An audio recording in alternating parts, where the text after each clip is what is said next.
Kita duduk bertemu, duduk rilek-rilek dan harus midah. Tak terlalu resmi sekali, tapi semoga berkah, membawa keberuntungan bagi masa depan abadi kita di akhirat, juga masa depan dunia sepanjang usia yang diberikan oleh Allah pada kita. Pertama, saya hari ini mau mau mengajak adik-adik semua, kita semua punya sebuah rencana terhadap diri kita masing-masing untuk masa depan. Khususnya kita orang yang beriman, orang Islam. Allah mengutus seorang rasul untuk kita, untuk membimbing kita supaya menjadi manusia yang punya rencana masa depan yang jelas. Masa depan, rencana masa depan yang benar, tidak tersesat di dalam menjalani kehidupan. Ini kita semua ini sedang berada di masa penentuan masa depan, masa transisi. Bagaimana masa depan kita sangat tergantung bagaimana kita hari ini. Salah di awal akan salah di ujung. Semacam kita ini berada di persimpangan lorong, persimpangan jalan. Salah masuk lorong buntu tidak akan sampai kemana-mana.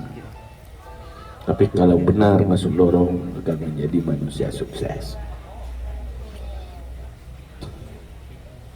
Maka saya ingin bicara hari ini tidak panjang-panjang.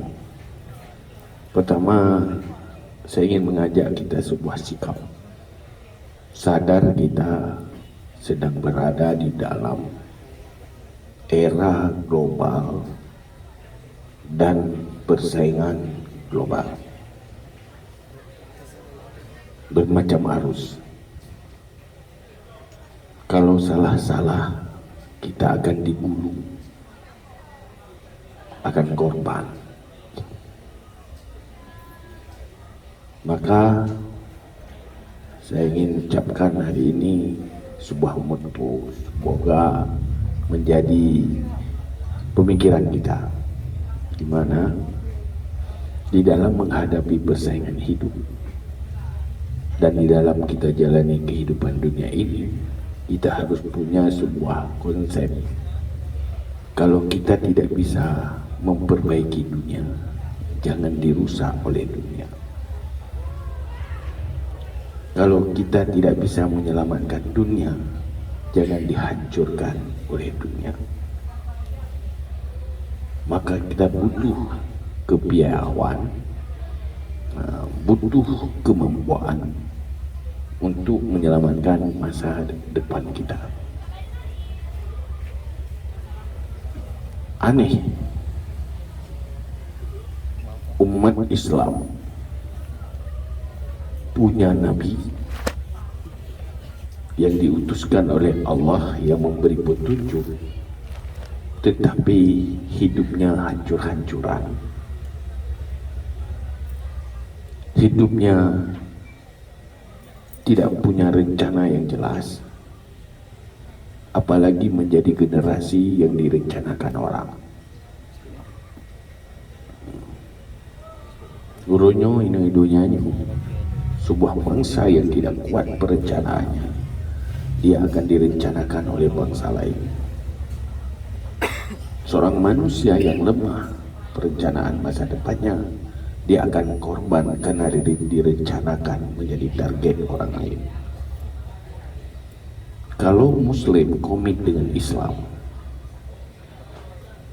kalau orang beriman komit dengan imannya, dia tidak mungkin akan jadi korban bagi yang lain. Generasi emas Islam adalah generasi yang dibimbing langsung oleh Rasul, sehingga bisa mewarnai dunia dan membangun peradaban dunia. Mereka menjadi orang-orang kuat. Maka kenapa generasi Islam dulu mereka sukses dalam segala hal? Karena pada mereka ada dua sisi. Ada dua sisi yang dibina oleh Rasulullah dan juga generasi selanjutnya dibina oleh para sahabat. Apa dua sisi itu? Pertama, dua sisi kesuksesan mereka. Sukses menjadi orang baik dan sukses menjadi orang kuat. Mereka baik di dalam kekuatan dan kuat di dalam kebaikan. Ini menjadi manusia yang luar biasa.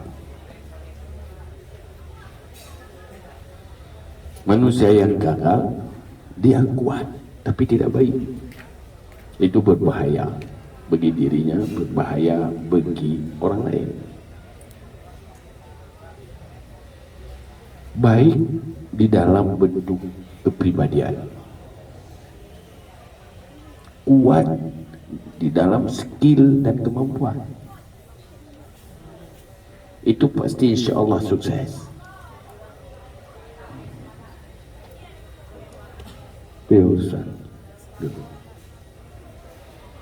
Maka dalam hal itu,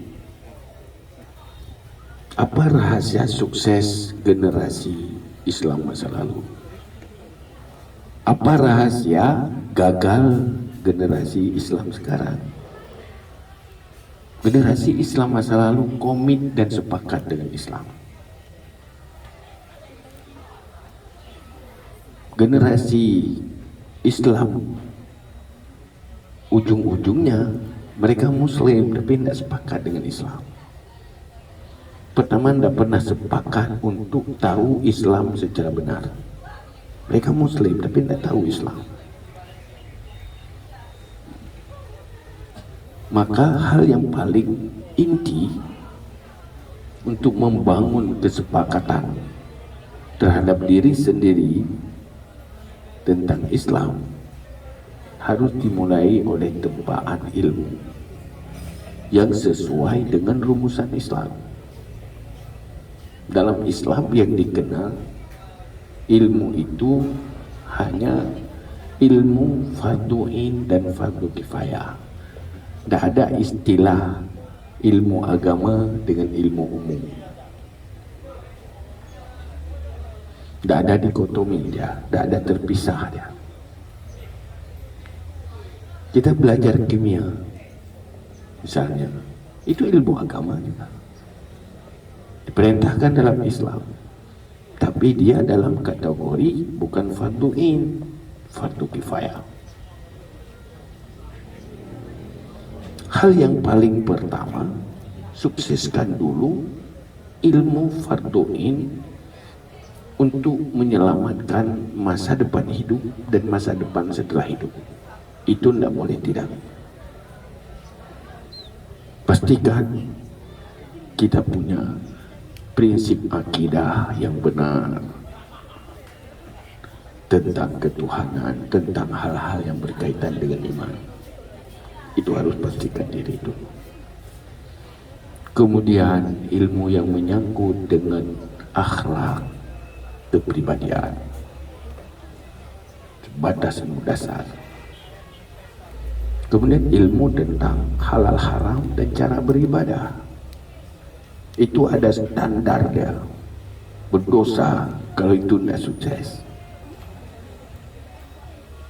Dan tidak berat kalau kita memang komit dan mau. Dan ini kalau kita tidak sukses di dalam persaingan dunia, kita tidak dihancurkan oleh dunia. Karena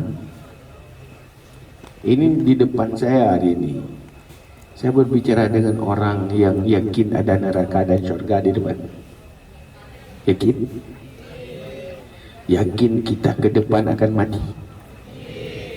Ada yang ragu mati ke depan?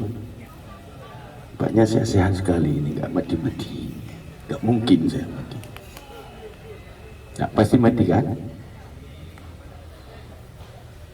Di saat kita mati, kita masuk di dalam masa di mana tidak butuh harta, tidak butuh ekonomi, tetapi butuh pribadi yang baik, butuh amal yang banyak. Siapa yang masuk surga? Mereka yang punya kepribadian yang baik, punya hati yang baik. Tidak diukur berapa hartanya yang ditinggalkan. Allah dalam Al-Quran menyatakan yaumala yanfa'u malun wala banun illa man atallahu biqalbin salim. Pada saatnya kita akan berada di masa tidak ada manfaat harta, tidak ada manfaat dukungan keluarga. Yang bermanfaat apa? Punya hati yang sehat, punya hati yang bersih, tidak berpenyakit. Apa itu hati yang bersih? Hati yang dipastikan beriman, berakhlak.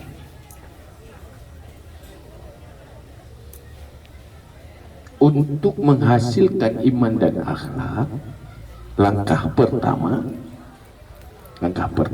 pastikan itulah ilmu fardhu'ain. Itu sudah selesai untuk mempersiapkan diri ke depan. Tapi sebelum mati kita ada hidup di dunia, butuh faktor pendukung di dalam kebutuhan hidup.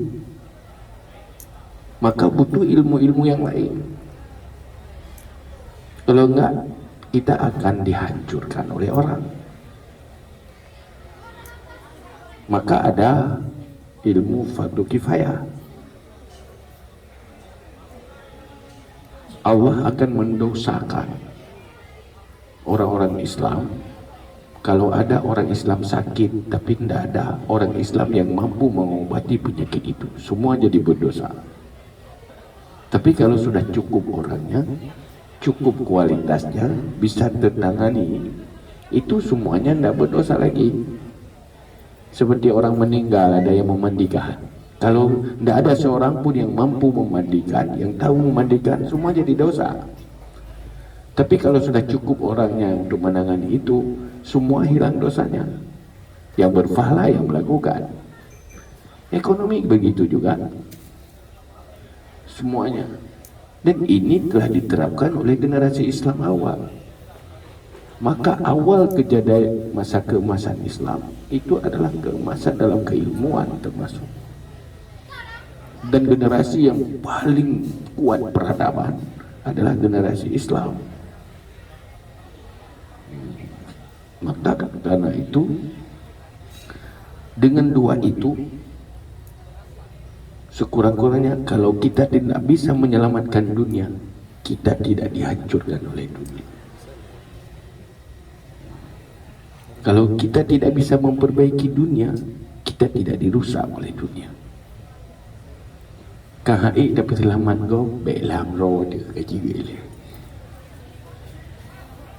Tetapi kalau sudah jadi kepala rumah tangga, tidak boleh tidak harus selamatkan keluarga. Qu anfusakum wa ahlikum nara. Maka hari ini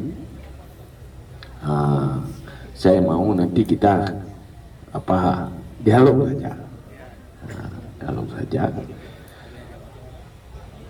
Alhamdulillah, bersyukur pada Allah kalau hari ini duduk-duduk sebentar di sini kita sadar bahwa selain kita menempa ilmu fardu kifayah, sukseskan dulu fardu ain. Kalau sudah terlanjur belum, ayo sekarang. Kalau sudah mati, tak mungkin lagi.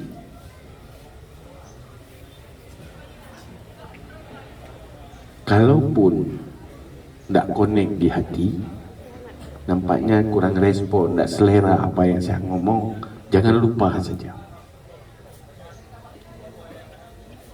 Mungkin pada satu saat akan sadar bahwa benar yang ayah katakan hari ini. Insya Allah pasti sadar kalau sudah mati. Kalau sudah mati sadar, kenapa saya enggak merespon apa yang dikatakan oleh ayah itu. Bahwa urgen, tidak boleh tidak, memperbaiki hati, memastikan iman ada di hati dan akhlak ada di hati. Maka di situ ada standar ilmu dalam Islam. Dan harus sadar bahwa kita lahir di generasi yang kadilah lahir dia. Kita ugup tabangang dia, lebih mak dia dah. Dia begah bro dia tak walain hana mupan bro dia, berat bro dah. Sehingga hana contoh. Tetapi kita jangan lihat orang lain, lihatlah untuk diri sendiri. Kita punya rencana ke depan jauh. Kalau saya hidup harus sukses, kalau saya mati juga harus sukses. Dan bagaimana membuat hidup ini menyukseskan mati.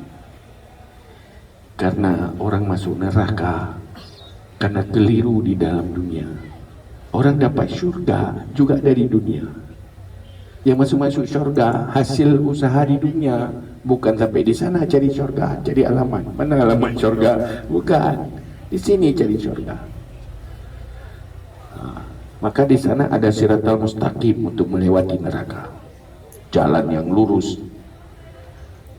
Kalau di dunia perjalanan hidup kita lurus benar, insya Allah di sana akan bisa berjalan di atas siratal mustaqim lurus. Kalau di sini bengkok, di sana tergelincir. Maka supaya selamat melewati siratal mustaqim di atas tikian neraka itu, pastikan perjalanan hidup kita di sini lurus sesuai dengan rumusan syariah. Sepakat? Gimana?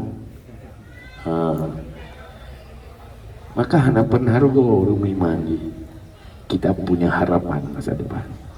Yang baik dunia oleh kujai kula nampak kerja. Kagak tidak ada gagal istilah orang beriman.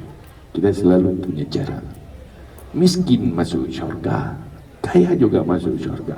Susah juga di dunia masuk syurga, senang juga masuk syurga. Selalu punya harapan, tidak putus asa. Nyanban.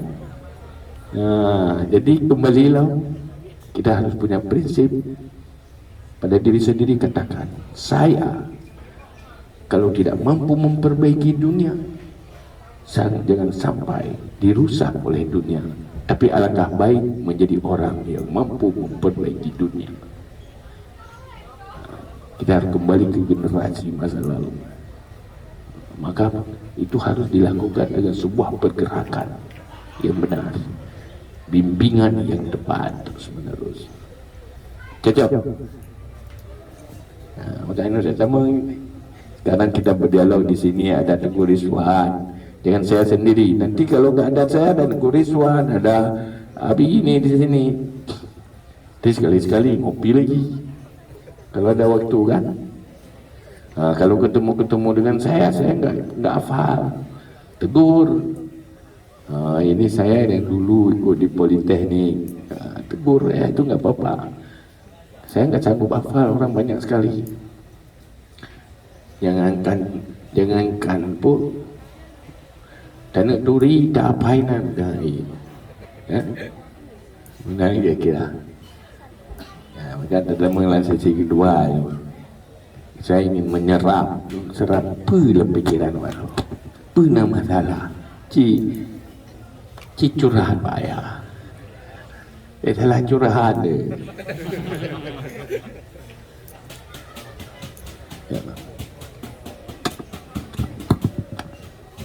Terima kasih Ayah. Untuk adik-adik yang mau bertanya, dengan ayah, kami persilakan. Siapa yang dari himpunan? Silakan ke depan atau ya di depan aja biar teman-teman yang lain bisa dengar.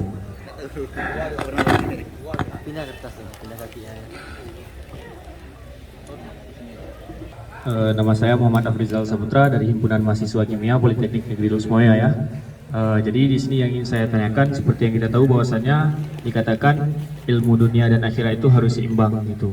Nah, seperti yang kita tahu bahwasanya sekarang kalau kita lihat kalau kuliah di Politeknik itu dari pagi sampai sore gitu. Nah, seperti yang kita tahu bahwasanya juga mahasiswa ini kan ada yang namanya lelah gitu ya. Nah, bagaimana cara kita gitu, ada tips atau dan trik dari ayah gitu bahwasanya untuk mempertahankan akidah Islam di zaman sekarang ini bagaimana ya gitu. Mungkin itu saja pertanyaan dari saya kembalikan. Assalamualaikum warahmatullahi wabarakatuh. Waalaikumsalam. Ya langsung silakan ya. Pertama, untuk kita mempertahankan diri, untuk selamatkan diri, hal yang paling butuh adalah sesuatu namanya hidayah.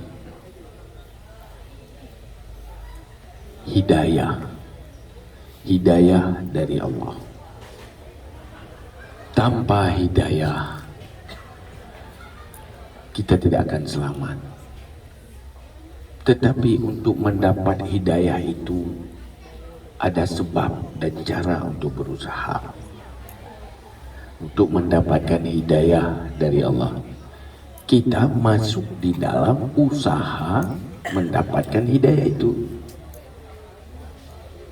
Usaha mendapatkan hidayah itu dimulai dengan ilmu fardu'in. Bisa anda boleh tidak? Itu sebab hidayah kita sehingga mengetahui mana yang benar, mana yang salah, mana yang beresiko, mana yang beruntung. Di sana kita akan dapati. Untuk mendapat ilmu itu saja nggak gampang. Kita banyak godaan. Maka dalam hal itu, untuk usaha itu kita harus berada pertama dalam sebuah lingkungan yang benar dan pertemanan yang benar. Karena kita sangat tergantung berada di mana dan bagaimana lingkungan kita berada. Lingkungan itu, dan ini seperti ini, kita buat lingkungan yang baik itu. Ini termasuk dalam rangka untuk mendapat hidayah. Sehingga kita sepakat dulu ini menjadi teman yang punya sama-sama dalam aktivitas, sama-sama di dalam mendengar hal yang sama, sehingga kita menjadi sebuah lingkungan yang baik. Dan kita berinteraksi dengan lingkungan yang baik. Tuh, pertama. Nah, istilahnya, kalau istilah dalam agama, kita harus tumbuh dalam lingkungan yang benar. Alhamdulillah, kalau seorang anak dilahirkan di dalam sebuah rumah tangga yang baik, dia tumbuh pertama dalam lingkungan yang benar. Punya orang tua yang baik, yang lihai dan komit membimbing, membina isi rumah tangga. Kemudian lingkungan pertemanan yang bagus. Maka Islam mengajarkan kita etika pertemanan. Bagaimana aturan berteman, tidak boleh sembarangan. Manusia sukses dan gagal sangat terpengaruh oleh siapa temannya dan bagaimana lingkungannya. Kalau tidak ada lingkungan, ayo kayak sekarang kita buat lingkungan politeknik ini menjadi lingkungan untuk sukses. Biar lingkungan rusak. Kan? Yang pertama. Yang kedua, harus punya semangat. Nah, punya semangat pencapaian orientasi hidup. Maka perkuat dulu orientasi cita-cita hidup. Cita-cita hidup jangan terlalu pendek. Cita-cita itu jangan pendek, hanya sekedar masa depan hidup. Masa depan hidup, tapi bukan masa depan orang beriman itu tidak sebatas kehidupan. Tidak ada akhir masa depannya. Karena manusia diciptakan sebagai makhluk yang tidak akan pernah berakhir wujudnya. Yang berakhir pertama di alam rahim 9 bulan, berakhir menuju hidup di dunia sampai ajal. Kemudian berakhir dunia menuju kehidupan lain, alam barzah. Kemudian bangkit kembali jadi seperti kehidupan dunia, menyatu nyawa dengan tubuh kembali. Di sana ribuan tahun lagi. Kemudian kita semua akan sampai berhadapan di depan ada neraka dan surga. Maka orientasi kita ke sana, manusia beriman itu sekali hidup bisa mencapai 2 sukses. Sukses dunia, sukses akhirat. Itu hebatnya orang beriman. Tidak cuma sukses di dunia, gagal akhirat. Maka kita butuh ilmu yang mampu kita melakukan sekali hidup menyukseskan 2 hal. Sukses hidup sendiri, hidup itu sendiri, dan sukses untuk setelah hidup. Maka hidup ini perjuangan. Jangan sekedar cari makan. Nah, kalau pikiran untuk berpikir cari makan lanjut keturunan, itu tidak ada bedanya dengan yang lain. Ayam juga cari makan lanjut keturunan kan?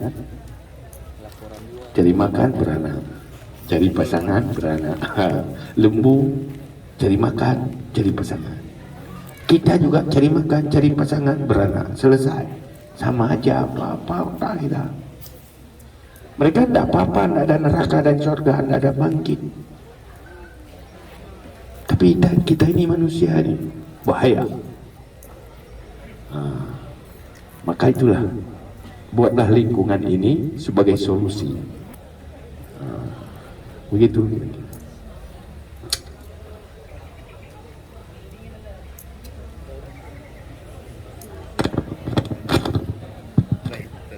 Ya, berikutnya ada mau ditanyakan langsung dengan ayah. Ini Warahmatullahi wabarakatuh. Waalaikumsalam. Kenalkan, nama saya Muhammad Rafli. Jadi ayah, saya mau tanya nih, kan jika kita kehilangan motor nih, jadi kita cari tahu motor ini di mana nggak tahu di mana kan. Terus ada kawan kita nih tanya, oh disaranin ke orang pintar. Terus kita pergi nih ke orang pintar. Terus orang pintar ini tahu motor kita ada di ini.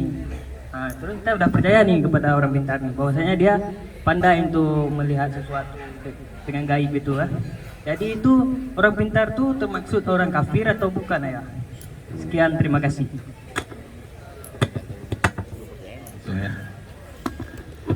Persoalan kafir dan iman itu berkaitan dengan akidah. Pintar tanpa melanggar akidah tidak apa-apa. Kalau Allah memberikan kita bisa melihat sesuatu, bisa mendeteksi sesuatu di luar kemampuan biasa, itu boleh saja Allah beri kekuatan itu. Tetapi kita jangan beriktikad bahwa itu kemampuan sendiri, tetapi yang benar itu Allah yang takdirkan begitu.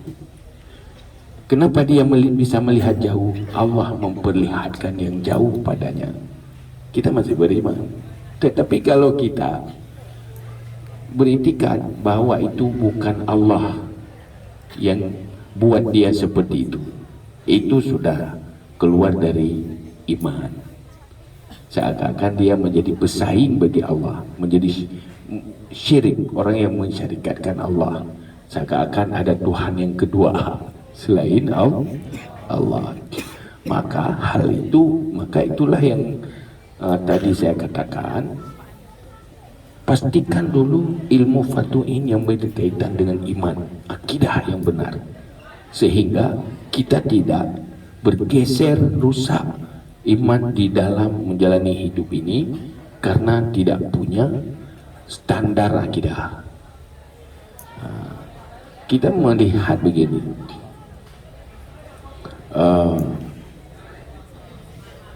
tidak cuma persoalan itu. Kita makan, kita menganggap, yakin bahwa yang membuat kita hidup itu makan, bukan Allah. Makanan bukan Allah. Artinya makanan itu punya kemampuan sendiri untuk menghidupkan kita, bukan dari Allah menghidupkan saat kita makan. Itu saja sudah syirik. Tidak usah masalah orang-orang pintar itu di mana-mana, kalau tidak ada akidah iman, orang syirik tempat terasa. Maka butuh ilmu itu. Kalau sudah punya ilmu itu, pasti kita tidak susah-susah lagi.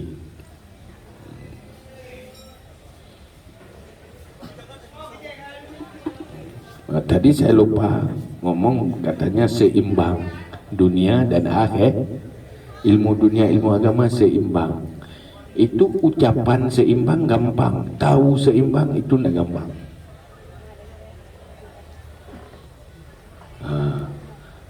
Gini aja, kita berdoa, Rabbana atina fid dunya hasanah wa fil akhirati hasanah.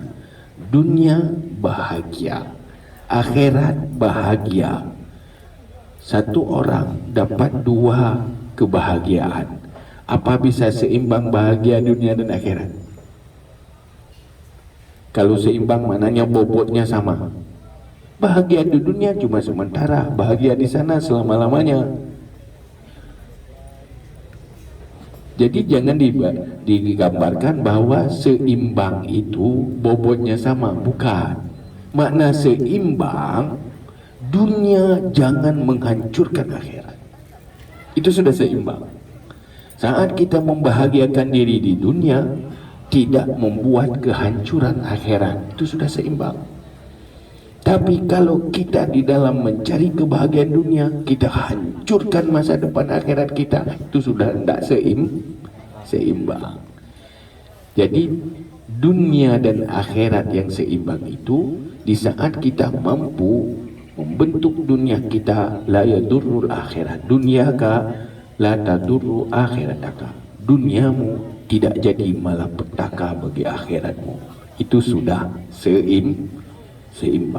Banyak orang dalam membahagiakan dunia masuk neraka, menghalalkan segala cara. Saat mencari dunia, meninggalkan ibadah akhirat, itu tidak seimbang. Kenapa tidak salat, sibuk kerja cari makan, itu udah nggak seimbang. Begitulah gambaran-gambaran seimbang. Kenapa kamu masuk neraka nggak sempat salat? Kenapa nggak sempat salat, sibuk kerja? Untuk apa kerja? Untuk membahagiakan diri di dunia. Oh, itu tidak seimbang lagi. Maka kamu masuk neraka gara-gara cari kebahagiaan dunia yang tidak seimbang.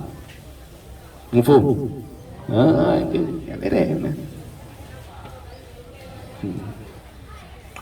Assalamualaikum warahmatullahi wabarakatuh. Waalaikumsalam. Saya dari jurusan Teknik Kimia. Di sini saya ingin bertanya, kan di sini banyak stigma perempuan itu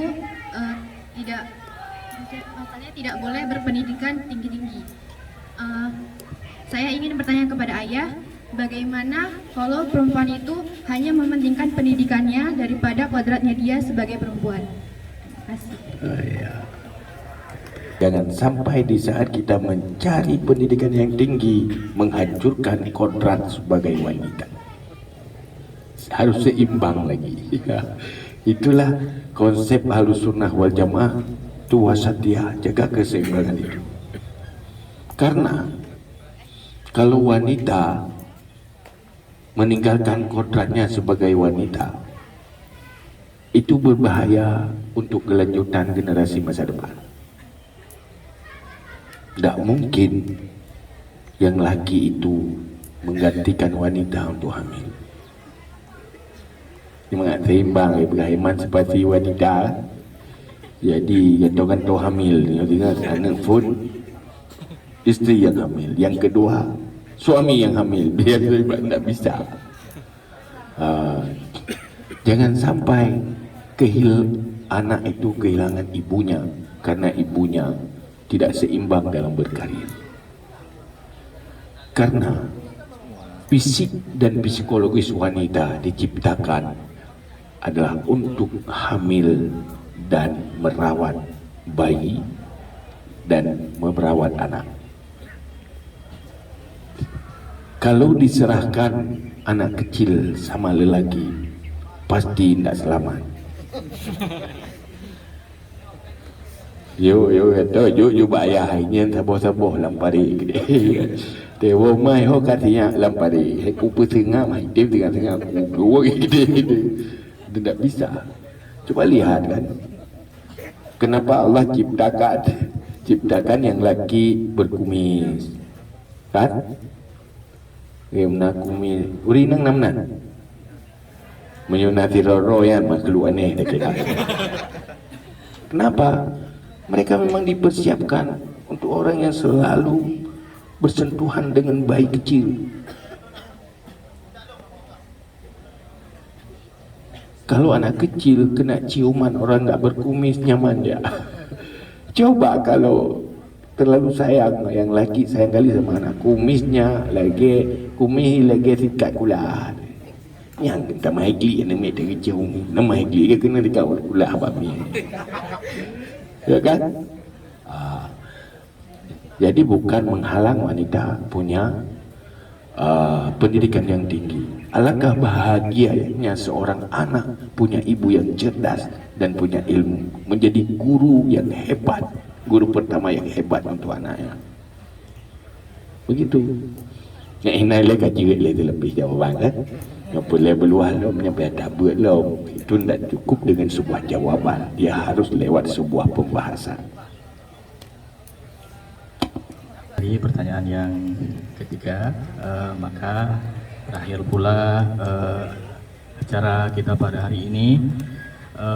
Mungkin banyak hal tadi ya yang bisa kita petik dan kita simpulkan.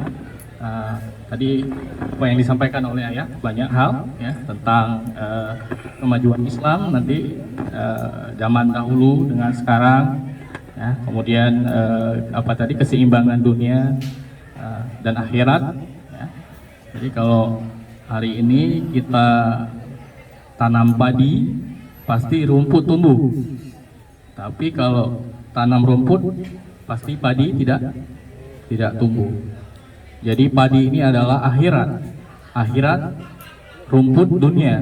Nah, jadi kejar akhirat, dunia pasti dapat.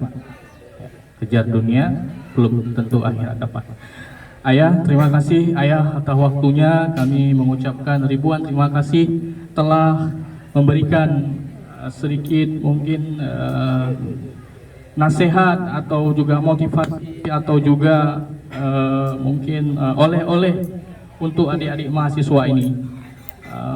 Mungkin Ayah, kami mohon maaf dari panitia jika ada salah dalam mungkin penyambutan atau tempat yang sederhana ini Ayah.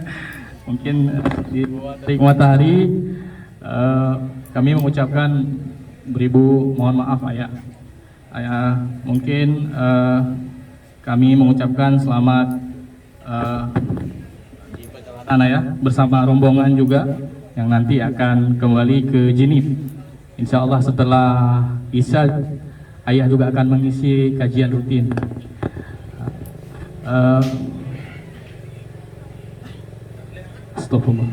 Assalamualaikum warahmatullahi wabarakatuh. Waalaikumsalam. Ada gimana nih? Ada